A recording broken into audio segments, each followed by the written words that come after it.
nikuweke baraka sana. Mungu akubariki. Basi mimi na kero ambayo ni ya miaka mingi. Kuna soko letu la Mwika, hilo soko ni la kata zote mbili, lina changamoto kubwa sana ya soko kuhamia barabarani. Watu wamepoteza maisha pale. Wake zetu wakienda sokoni, sisi tukibaki nyumbani hatuna hakika ya mama kurudi, kutokana na adha iliyoko pale ya magari na watu wamehamia barabarani. Soko hili lilijengwa kwa msaada nafikiri wa Rotary Club, na walikuwa na nia njema kabisa, lakini palipita kitu ambacho siwezi kueleza, lakini palipita, halikukamilika jinsi lilivyokuwa linatakiwa.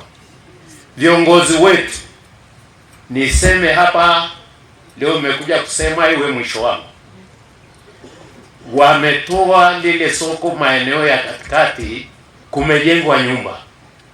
Sasa watu maeneo ya kuwekea biashara zao hakuna. Zile nyumba zilipigiwa kelele miaka mingi, ikaonekana katika mwaka fulani walisema ziondolewe. Ukikaa na wataalamu wako ukichunguza kule ofisini, zimesema zile nyumba kule katikati ziondolewe ili nafasi ipatikane.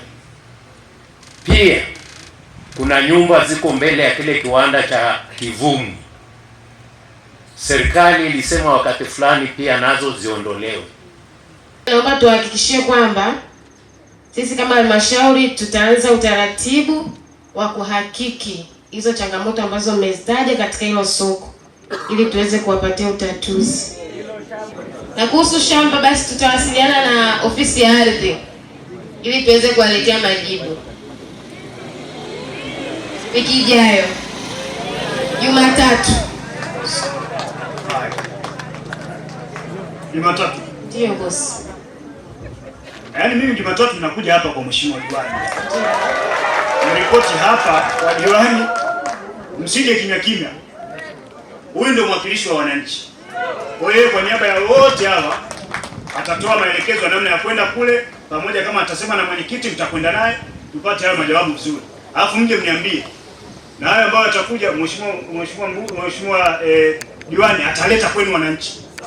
Ndio utaratibu wa utawala bora huo tunapokwenda. Lazima turejeshe kwa wananchi.